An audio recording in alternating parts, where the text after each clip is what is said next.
마태복음 5장 13에서 16절 천국 백성의 사명과 정체성이라는 말씀의 제목으로 함께 은혜의 말씀을 나누고자 합니다. 이 마태복음 산상 설교를 이제 하면서 첫 마디는 예수님께서 이제 예수 그리스도의 나라, 하나님의 나라 천국이 오기까지 수고한 사람들에 대한 위로의 말씀, 그들이 어떻게 수고했고 어떻게 고난을 당했고 어떠한 상태로 하나님의 은혜를 섬겼는가라는 것에 대해서 위로의 말씀을 주셨다면, 이제 설립식이 끝나고 나서 예수님께서 이제 본격적으로 말씀하시는데, 첫 번째가 뭐냐면 우리가 그리스도인으로서 하나님의 백성으로서의 정체성, 우리는 어떻게 살아야 되는가, 우리가 누구인가. 여러분, 천국의 왕으로 임명되신 예수님께서 광야에서 시험하는 사탄을 물리치시고 이제 천국이 가까이 왔음을 선포하셨어요. 그리고 예수님께서 자기에게 나오는 모든 자들을 천국의 생명으로 치료하시고 그를 따르는 자들에게 복된 천국을 설립하셨는데, 예수님께서 설립하신 천국은 이스라엘의 남은 자의 모든 소망을 성취한 복된 천국이죠. 이제 이렇게 설립된 하나님의 나라의 백성으로 이제 여기에 모여있는 예수 그리스도 앞에 있는 자들이 하나님의 나라 백성인데, 그들에게 너희의 사명은 뭐냐? 우리의 정체성은 뭐냐? 우리가 과연 어떻게 하나님을 사랑하고 또 우리가 어떻게 하나님을 섬겨야 되는가라는 정체성을 먼저 말씀하세요.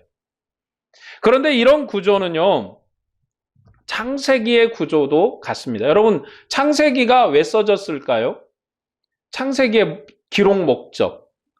창세기는요, 이스라엘 백성이 광야에 이제 나왔어요. 출애굽을 해서 광야에 나왔는데, 이스라엘 백성이 자기가 누군지를 몰라. 그들이 이제 어렴풋이 알죠. 아브라함의 후손이고 뭐고 아는데, 그들이 아는 거는 아브라함으로부터 들었던 하나님에 대해서는 알아요. 그리고 요셉에게서 배웠던 하나님에 대해서는 알아요. 이제 모세가 새롭게 하나님에 대해서 이스라엘에게 가르쳐야 되는데, 하나님은 누구신가? 그리고 너희를 왜 부르셨는가? 그러니까 하나님은 누구시고 너희는 누구냐? 그 정체성. 이제 광야에 모여서 하나님의 백성으로 하나님의 사역을 출발할 건데, 그들에게 너희는 누구냐? 너희는 과연 어디로 가는 백성이고 어떻게 선택된 백성이고 무엇을 위해서 살아야 되는 백성인가? 라는 얘기가 사실 창세기의 주된 얘기예요. 그러니까 창세기의 핵심은 하나님은 천지창조주의 하나님이시다. 요게 이제 이스라엘이 증거해야 될 하나님이시고, 그러면 이스라엘은 어떻게 해서 하나님의 백성이 되었는가? 어떻게 해서 하나님의 백성이 됐다는 것은 그 어떻게 해서 된 과정 속에서 하나님이 그들을 부르셨는데 그 은혜 가운데 자기의 사명, 정체성에 대한 얘기가 이제 나오는 겁니다. 왜 정체성이 중요한가? 내가 누구고 나는 어떻게 살아야 되고 나는 무엇을 하면서 살아야 되는가에 대한 얘기가 중요하냐면, 그것이 바로 우리의 목표이고 목적이고 살아야 될 방법이기 때문에 그래요. 많은 경우에 이제 외국으로 어렸을 때 어떤 이런저런 사정으로 이민을 가거나 아니면은 또 이렇게 외국으로 이제 가게 된 아이들이 있지 않습니까? 이제 가가지고 살다가 사는데 여러분 뻔하잖아요. 검은 머리에 검은 눈동자에 이렇게 이제 피부도 다르고, 외국에서 살면 내가 양부모에게 입양이 되었지만 자기가 누군지 알아요. 동양인이고 나는 어디서 왔을까? 나는 왜 이들과 다를까? 하다 보니까 자기의 정체성, 나는 누구인가를 인생 가운데 세우기 위해서 많이 노력합니다. 그래서 부모를 다시 찾아오잖아요. 입양 가서. 왜 찾아오냐? 여러분, 우리는, 저도 그렇고 그냥 어머니 태어나니까 우리 어머니 아버지 밑에서 살고, 나는 누구의 뭐 후손이고 뭐 나는 누구의 사람이고 어디서 살았고 무엇을 하면서 어린 시절을 보냈고 이런 거 다 안단 말이죠. 그런데 그게 없는 사람들에게는요, 인생의 반이 없는 거나 마찬가지.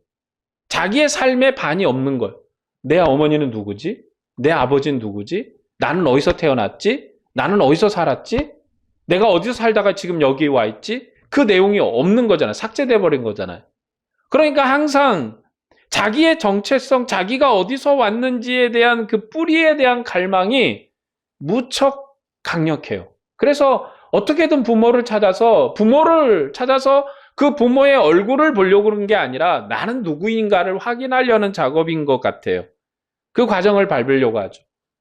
그러면 오늘 그리스도인들은 어떻게 우리가 그리스도의 백성이 됐는가? 우리가 그리스도의 나라 사람이 됐는가? 그리고 우리는 어떻게 사는 게 맞는가? 우리는 무엇을 하면서 살아야 되는가?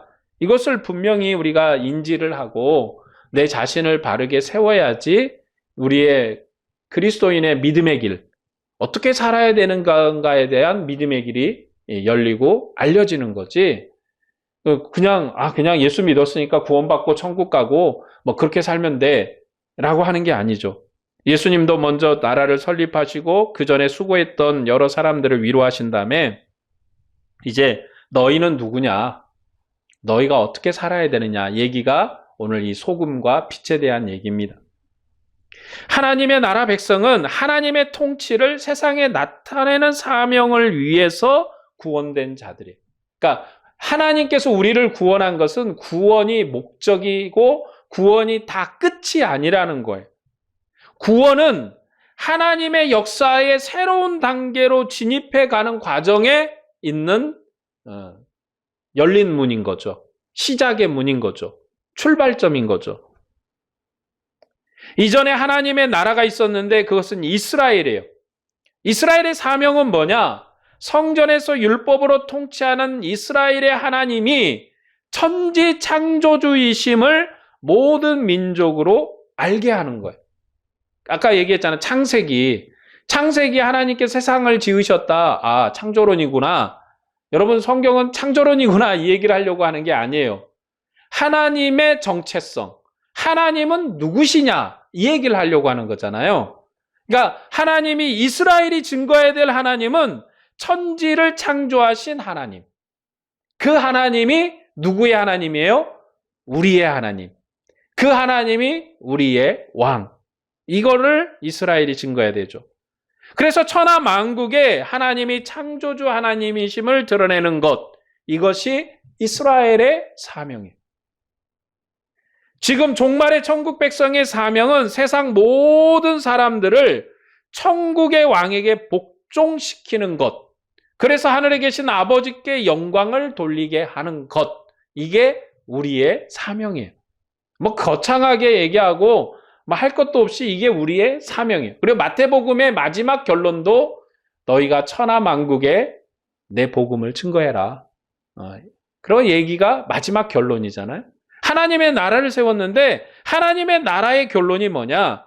천하 만국으로 다니면서 정말로 세상의 모든 사람들이 천국의 왕에게 복종시키는 것. 그리고 마지막 요한계시록도 사실 그 내용이잖아요. 천하 만국이 우리의 예수 그리스도에게 무릎을 꿇고 그 앞에 온전히 나오는 것. 그것이 결론이지 않습니까?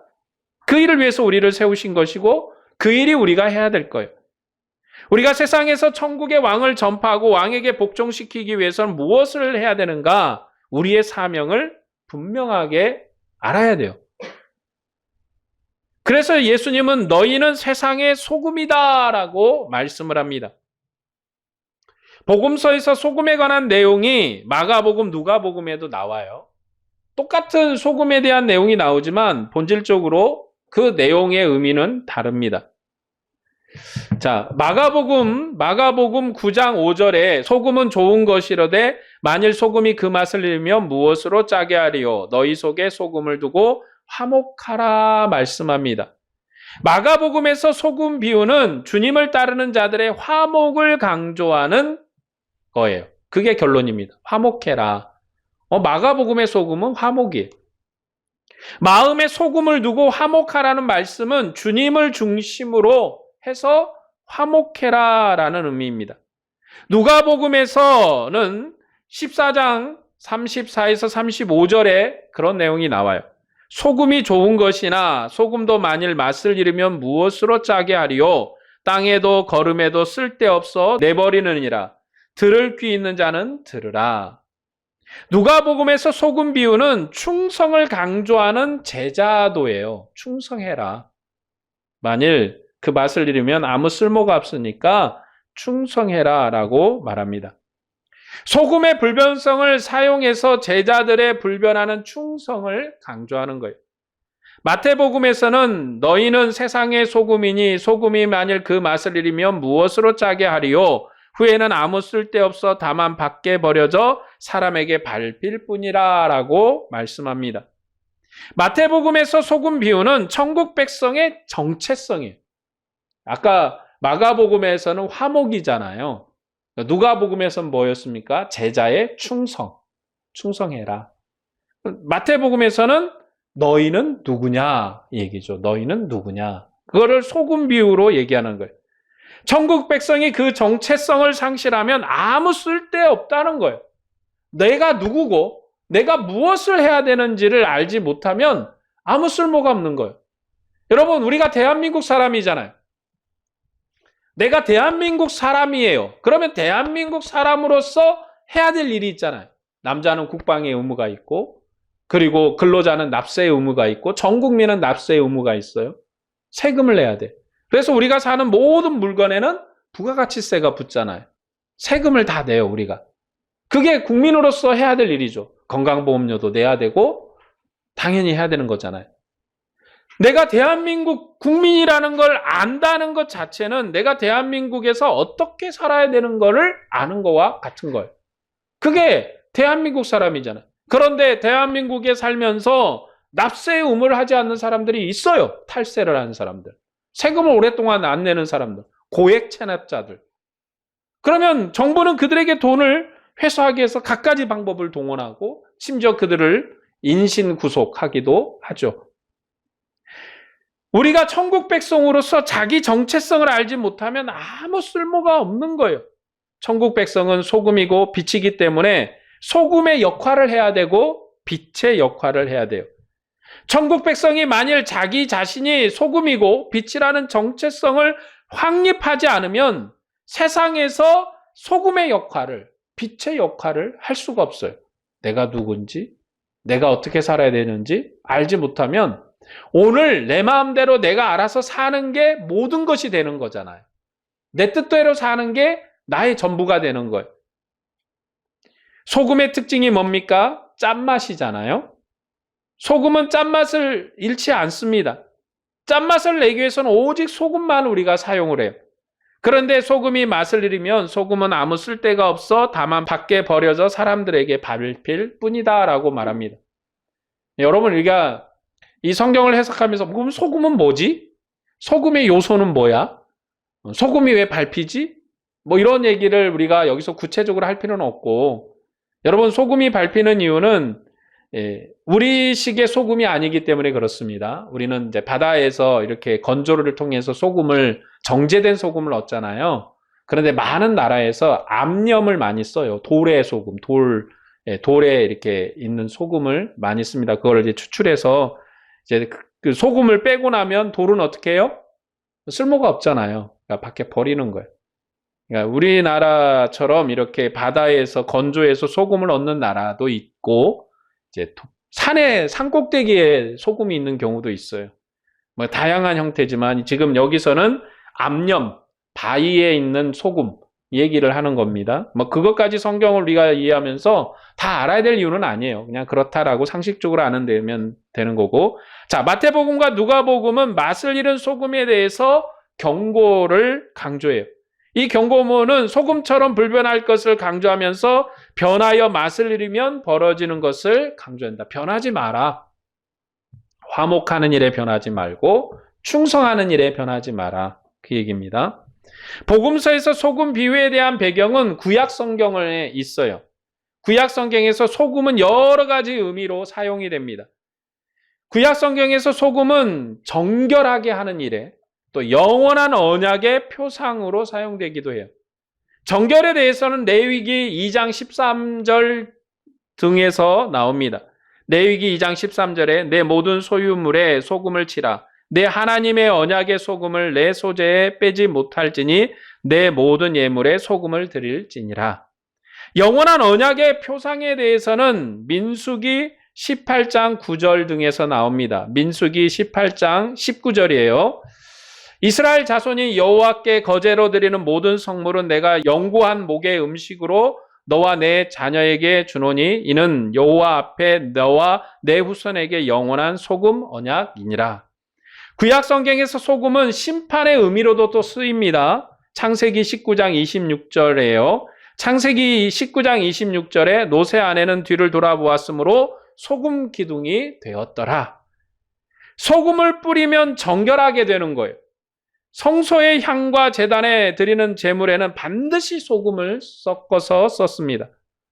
하나님께서는 이스라엘의 영원한 소금 언약을 체결하셨다. 하나님께 드려진 거룩한 백성으로 삼으셨다. 소금은 영원성에 대한 얘기이기도 해요.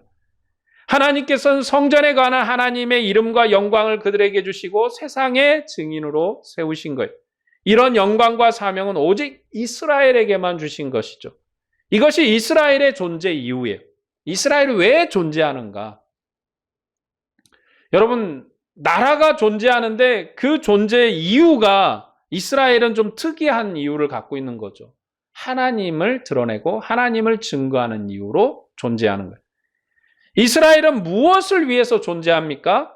세상에 여호와 하나님이 창조의 하나님이심을 증거하는 것이 그들이 존재하는 이유예요. 그러나 이스라엘은 하나님의 소금 언약에 충실하지 않았어요. 충실하지 않았죠. 언약에 충실하지 못한 그들은 맛을 잃은 백성이고 언약의 땅 밖으로 던져져서 이방 사람에게 밟힐 뿐이에요. 우리가 어떤 물건을 사서 이렇게 쓰는데 그 쓰임의 용도가 다하면 어떻게 합니까?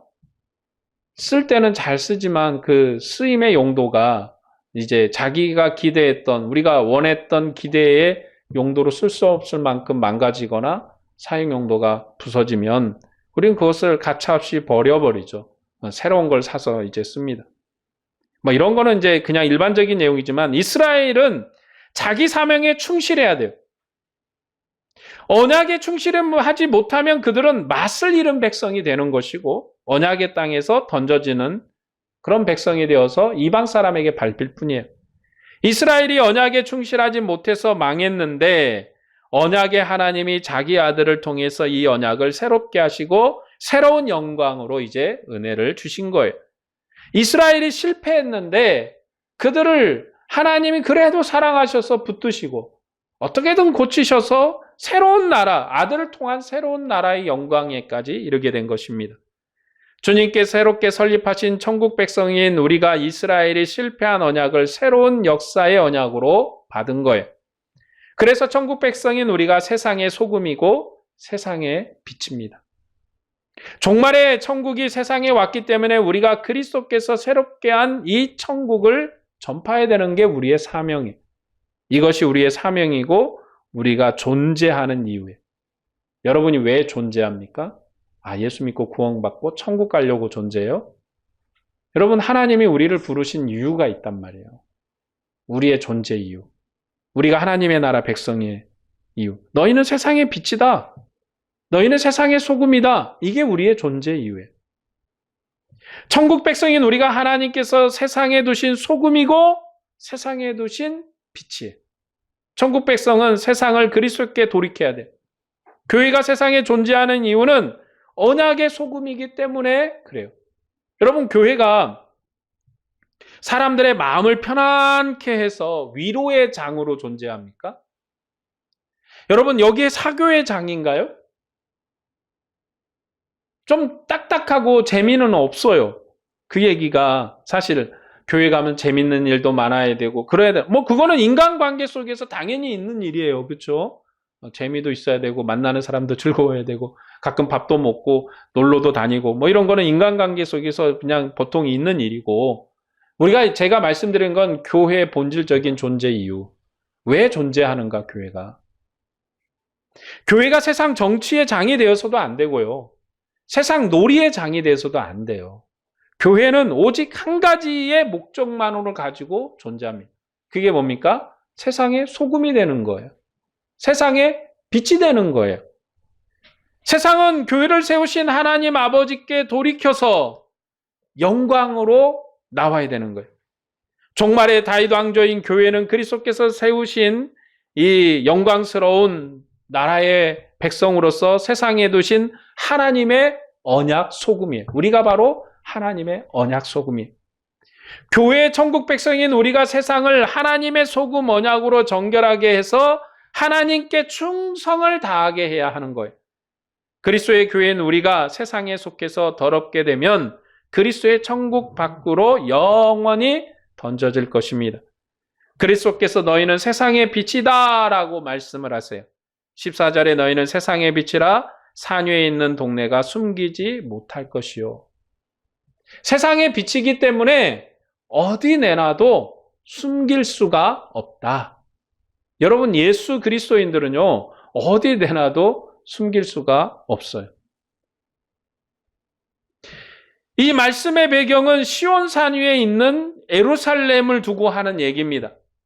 세상의 도성이 있는 예루살렘의 시온산은 모든 산 곧 모든 나라보다 높은 곳이에요.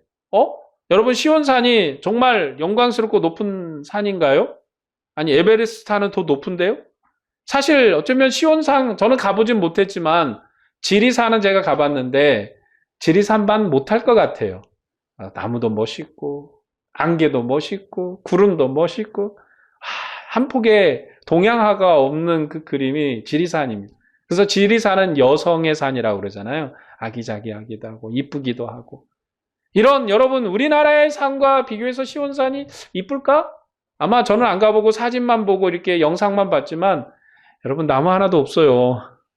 그냥 돌덩어리만 있다고요. 모래밖에 없어요, 산이. 그게 뭐가 멋있고 뭐가 영광스러워요. 그러나 시온산이 영광스러운 이유는 하나님이 거기 계시기 때문에 그래요. 하나님의 성전이 거기에 있기 때문에 영광스럽고 모든 나라보다 높은 것입니다. 시온산에 있는 예루살렘은 성전에 거하신 하나님께서 세상에 두신 하나님의 영광과 빛입니다. 하나님께서 시온산에서 율법으로 이스라엘과 세상을 다스리세요. 그러나 이스라엘은 맛을 잃은 소금처럼 하나님께 충성하지 않았습니다. 이스라엘은 하나님의 율법을 범하고 세상의 권세와 연합을 했어요. 그 결과 예루살렘의 등불이 꺼졌습니다. 하나님께서는 이방에 포로된 이스라엘 때문에 세상의 조롱거리가 됐어요.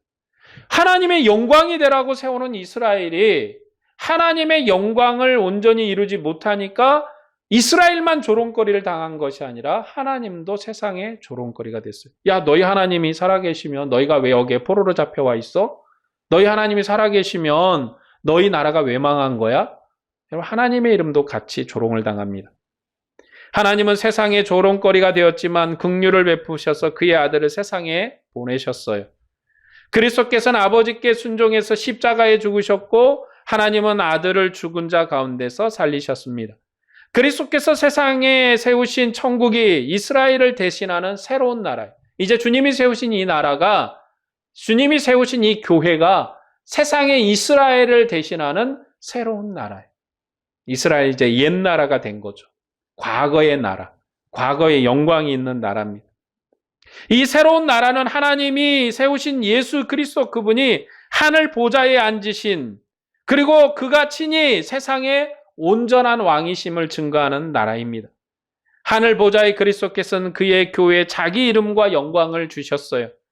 그리스도의 교회를 천사보다도 존귀케 하셨고 하늘에 속한 모든 신령한 복을 주셨습니다. 구약의 이스라엘 나라는요, 천사 밑에 있는 나라예요. 천사보다 존귀하지 않는 나라예요.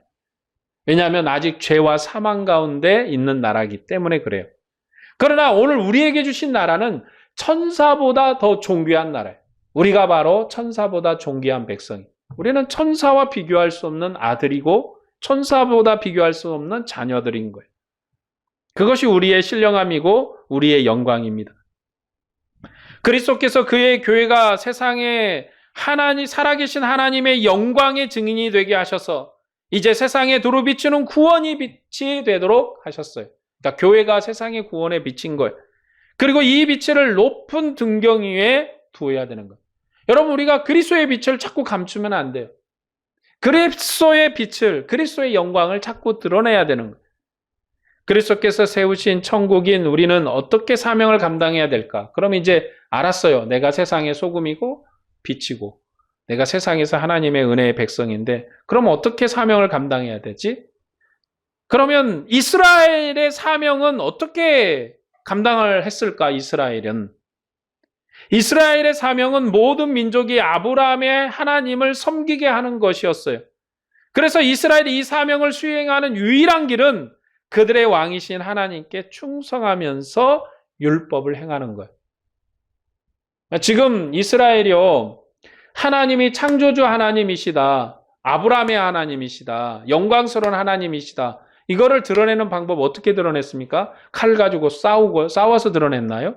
뭐 정복을 해서 드러냈나요? 아니에요. 하나님 앞에 충성하고 율법을 행하면 돼요. 그러면 세상은 하나님의 율법 행실에서 하나님의 지혜와 통치와 복주심을 보고 이스라엘의 하나님께 영광을 돌리게 되어 있어요. 그게 하나님이 만드신 구조고 메커니즘이죠. 그러니까 뭐냐? 하나님을 잘 섬겨. 그런데 이스라엘 땅은요, 좋은 땅이 아닌 거 아시잖아요. 그 땅은 천수답이에요, 사실 어떻게 보면. 여러분, 지금 현재 이스라엘 땅에서 키부츠란 농장을 만들어서 이제 농사를 지는 거 보면 사람들이 놀래잖아요. 왜냐하면 거기 사막이거든요. 그러면 지금만 사막이었어요? 2000년 전에도, 5000년 전에도 거기 사막이었다고요. 왜 지금 그들이 놀래냐면 물을 끌어다가 땅에다가 호수를 묻어서 이렇게 물이 이렇게 솟구치게 해서 농토를 만들어서 농사를 지는 것 보고 사람들이 놀란단 말이죠. 뭐냐면 이스라엘은 사실 부자가 될 수 없고 강대국이 될 수 없는 아주 그런 환경을 타고났어요. 그런데 그 나라에서 외부의 나라들이 보니까 복을 받거든요. 뭐 먹는 것에 부족함이 없고 입는 것에 부족함이 없고 사는 것에 부족함이 없고 어느 나라와 비교해도 경제력이 떨어지지 않고 군사력이 떨어지지 않는 나라로 성장해요. 그 나라를 좀 먹어보겠다고 달려들었던 많은 나라들이 전쟁도 하기 전에 쓰러지는 그런 모습들이 보여요. 왜 그럴까? 사람들이 이제 관심을 갖는 거죠. 관심을 갖는 거. 왜 그럴까? 그래서 찾아보니까 이 나라에는 하나님이 계셔서 그래. 이 나라에는 하나님이 계신데 그분은 창조주 하나님이셔. 그래서 이스라엘은 하나님을 섬기고 하나님을 잘 섬기면 그들이 하나님을 섬기는 것 때문에 복을 받아서 이스라엘 밖의 이방 나라들이 하나님의 영광을 보는 구조예요. 그게 이스라엘의 사명입니다. 그러니까 이스라엘은 어떻게 살면 돼요? 하나님을 잘 살며 섬기고 하나님 앞에 충성을 다하고 하나님 앞에 헌신된 삶을 살면 복받는 나라가 되는 거예요. 이게 이스라엘의 사명이고 이스라엘이 사는 방법이에요. 그럼 오늘 그리스도의 교회인 천국 백성인 우리가 세상 사람으로 하나님께 영광을 돌리게 하는 방법은 뭐냐? 오늘 본문에 나와 있잖아요. 착한 행실로 살아라. 착한 행실로 살아라. 천국 백성의 착한 행실은 천국 왕의 율법을 행하는 거예요. 여러분, 여기서 착하다는 거는 윤리적으로 착하다 이 말이 아니에요. 우리는 여기서 착하다 그러면 우리가 아는 착함은 윤리적으로 착하게 사는 거예요. 도둑질하지 않고 음란하지 않냐고. 여러분, 물론 그렇게 살아야 돼요. 그렇게 살지 마라 이런 뜻은 아닙니다. 그냥 개차반으로 살고 하나님만 섬기면 여러분 그것도 말이 안 되죠. 그건 말이 안 되는 거죠. 하나님의 백성의 착한 행실은 여기서 착하다는 것은 천국 왕의 율법을 행하는 거예요. 이제 예수님 우리에게 가르쳐 주신 거. 예수님이 앞으로 오늘 여기서부터 시작을 해서 예수님이 공생의 기간 동안 자기 백성을 가르치거든요. 너희가 너희 입에 들어가는 것이 너희를 더럽게 하는 것이 아니라 너희 입에서 나오는 것이 너희를 더럽게 하느니라. 말을 우리가 영광스럽게 말하고 정말 신실하게 말해야 되겠구나. 이런 것들을 우리가 배워서 하나님 앞에 착하게 사는 거죠. 한마디로 얘기하면 예수 그리스도를 섬기고 그분 앞에 헌신을 다하고 충성을 다해서 사는 것. 이게 착함이에요. 하나님 앞에 착함이라는 게 그런 겁니다. 이거는 우리가 자녀들 앞에 투과해 보면 알아요. 여러분, 자녀의 착함이 뭡니까? 아이들이 너 착하게 살아라. 여러분 자녀의 착함은요, 부모의 말에 잘 순종하고 부모의 뜻에 따르고 부모가 원하는 것에 따라서 살아가는 거예요. 여러분 그게 부모의 착함, 부모와 자녀의 착함인 거지. 우리 아들은 윤리적으로 깨끗해. 우리 아들은 거룩해. 얼마나 착한지 몰라. 욕도 안 해. 여러분 아들이 욕을 겁나게 많이 해도 엄마 말에 순종을 하면 착한 아들이에요. 우리 아들이 범죄를 했어도 엄마에게는 아들인 것처럼 그와 똑같은 거예요. 그러니까 우리의 착함이라는 건 첫 번째 얘기하는 거예요. 첫 번째는 천국왕의 율법을 행하는 게 우리의 착함이에요. 예수님께서 갈릴리 산에서 입을 열어서 가르친 것은 천국의 설립식이었고, 그리고 산상수훈은 천국 백성이 행해야 할 천국왕의 율법이에요. 자, 여기서부터 시작된 산상설교가 하나님이 우리에게 주신 새로운 율법이에요. 새로운 법인데 어렵지 않아요. 이것을 지키는 것, 그것이 착함이에요. 그리스도의 교회가 세상 사람들을 하나님께 돌이키는 유일한 빛은 오직 천국의 왕이신 그리스도께 충성하여 그의 율법을 행하며 가르치는 거예요. 그러니까 그리스도의 교회는 천국 왕에게 충성하면 세상이 우리로 하나님을 알게 하는 거예요. 그러니까 교회는 항상 분란이 있으면 안 돼. 그러니까 가장 교회가 경계해야 될 게 분란인 것은, 교회가 분란하면 결국은 그리스도의 율법이 막혀요. 복음이 막혀요. 우리가 그리스도의 율법대로 살지 아니한 것이고, 여러분 그리스도께서 주신 우리의 율법의 결론이 뭐냐면 서로 사랑해라 이거예요. 서로 사랑해라. 내가 너희를 사랑한 것처럼 너희도 서로 사랑해라. 이게 예수 그리스도의 율법의 결론이잖아요. 서로 사랑. 그러니까 한마디로 얘기하면 사랑이 그리스도의 복음의 결론입니다. 그런데 교회가 불안하다는 건 뭡니까? 복음을 안 지키고 있다 이 말이에요. 복음을. 하나님께서 이스라엘의 소금 언약보다 더 크고 온전하신 그리스도의 피의 언약으로 교회를 그리스도와 함께 죽고 함께 살게 하셨어요. 교회는 그리스도와 함께 하늘 영광에 앉은 교회예요. 그런 교회에 그리스도께서 주신 사명은 온 세상으로 하늘에 계신 아버지께 영광을 돌리게 하는 그것입니다. 우리는 맛을 잃은 소금처럼 그리스도께 충성하며 그의 가르침을 버리는 그런 사람이 되면 안 돼요. 우리가 맛을 잃는다는 건 뭡니까? 그리스도의 법을 잃어버린 것, 충성을 잃어버린 것, 그리스도의 가르침을 따르지 않은 거죠. 그러므로 우리는 부단히 그리스도의 말씀을 읽고 연구하고 진실하게 복음을 전하는 자로 살아야 되는 거예요. 그리스도의 형제와 믿음의 교제를 통해서 서로가 그리스도의 영광으로 자라가야 되는 거예요. 이것이 교회의 사명이며 교회가 세상에 존재하는 이유예요. 여러분이 왜 세상에 존재하는가? 우리가 왜 존재하는가? 이것을 위해서 존재하는 거예요. 교회가 세상에 존재해야 될 정체성은 그것을 상실해버린다면 존재할 이유가 없어요. 우리는 누구인지, 우리가 어떻게 살아야 되는지 분명히 알고 우리가 고백하고 그 길을 따라가야 돼요. 우리가 바로 세상의 소금이에요. 우리가 세상의 빛이에요. 그래서 우리가 주님의 복음으로 사는 그 착함으로 세상의 그리스도를 드러내야 돼요. 이스라엘 백성이 하나님 앞에 충성하고 헌신하고 율법을 따라 살면 그것이 하나님의 영광이었던 것처럼, 그것으로 하나님 앞에 사명을 감당하는 것인 것처럼 우리도 하나님 앞에 충성하고 그리스도의 말씀을 따라 살고 그리스도의 경건으로 살면, 내가 어디 가서 사람을 붙들고 옷깃을 붙들고 예수 믿어야 돼, 막 복음을 1시간 2시간 가르쳐서 전도하지 않아도 그리스도의 영광이 나타나게 되어 있어요. 그게 그리스도의 법칙이에요. 내가 먼저 그리스도께 헌신된 자의 삶을 살아야 돼. 내가 먼저 그리스도 앞에 내 자신을 세워야 돼. 이것은 어떤 윤리의 기준으로 얘기해서 하나님이 기대하는 치는 이만큼 높은데 나는 이만큼밖에 안 돼. 내가 아무것도 안 됐네. 이게 아니에요. 여러분, 항상 여러분이 하나님과 우리 사이의 관계를 생각할 때 부모와 자녀의 관계를 생각하면 돼요. 그래서 부모가 돼보면 자녀를 알고, 자녀일 때는 부모를 모르지만 부모가 돼보면 자녀를 알아요. 그러면 우리 엄마가 나를 어떻게 키웠을까? 지게 패고 싶었겠다. 지게 혼내고 싶었겠다. 지게 말 안 들었겠다. 이런 게 생각이 나는 거죠. 그런 그 하나님과 여러분 사이 관계를 거기에 투과시켜보면 딱 나오는 거예요. 여러분, 하나님 자녀가 숙제를 하고 공부를 해서 100점짜리 시험지를 가져와야지 여러분의 자녀예요. 엄마 내가 이제 만점 맞았으니까 내가 엄마 아들이에요. 딱 시험지를 내밀어야 자녀입니까?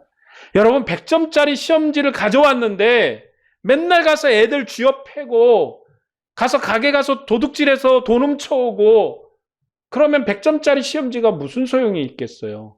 행실은 아주 개차반인데. 그렇죠? 아들이 아닌 게 아닙니다. 착하지 않은 아들이죠.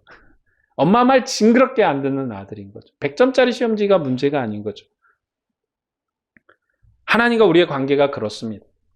내가 100점을 맞아야지, 내 삶의 기준이 100점에 이르러야지 하나님의 자녀인 게 아니에요. 우리가 하나님 앞에 얼마나 헌신하는가, 충성하는가. 여러분, 껌난 애기가 이렇게 기다가 한 발자국만 딛고 이렇게 일어나기만 해도 와! 엄마가 소리를 지르고 우리 아들이 일어났다고 우리 딸이 일어났다고 막 소리를 지르잖아요. 와!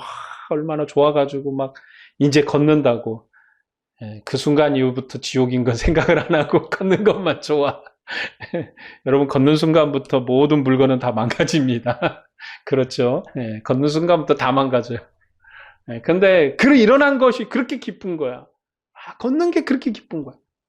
그것만 해줘도 감사하고 고마운 거야. 하나님이 우리를 그렇게 사랑하십니다. 그러니까 하나님 내가 사니까 이만큼밖에 못 살아. 그래도 좋아. 괜찮아. 그러나 더욱더 하나님을 사랑하고 하나님 앞에 충성하고 헌신하는 자의 삶을 사는 것. 이것이 우리가 세상의 소금으로 사는 거예요. 이게 세상의 빛으로 사는 거예요. 어디 가서 막 소리를 지르고 예수 천다. 이것도 나쁜 거 아니에요. 그거는 그분의 사명인 거예요. 불같은 사명이 나타나니까 막 감당을 못해서 나가서 외치는 거예요. 그거는 그분의 사명. 근데 여러분 그렇게 해라면요. 내가 그걸 해야 돼. 막 고민하고 갈등하고 내가 그렇게 살아야 돼. 요건 여러분 그 사명 없는 거예요. 그 사명 없는 자가 그 사명을 감당하겠다 살면 안 돼요. 그냥 맡겨진 사명대로 사십시오. 생긴 모양새도. 여러분 돌덩어리가 길에서 굴러다니는 돌덩어리가 내가 다이아몬드가 아니라고 다이아몬드가 되겠다고 막 고민할 필요가 없어요. 여러분 다이아몬드는 다이아몬드로 존재하고 금은 금으로 존재하고 돌은 돌로 존재하는 거예요. 뭐 존재론을 얘기하는 게 아니라 우리에게 주신 하나님의 사명이 각각 달라요. 그분은 그 뜨거운 열정으로 그분을 비난할 이유도 없어요. 막 어쩌면 기찻간에서 막 불신족 외치고 다니면서 그 사람을 비난할 것도 없어요. 그분은 그분의 사명인 거예요. 우리는 우리의 사명이고 각자 맡겨진 자리에서 각자 행해야 될 일들을. 그러나 중요한 것 하나는 하나님을 사랑함으로 하십시오. 의무에서 하는 것은 신앙이 아니에요. 하나님을 사랑함으로 하는 것. 오늘 또 주님을 사랑하고 충성을 다하는 여러분에게 주님의 은혜와 평강이 충만하기를 주의 이름으로 축복합니다. 기도하겠습니다.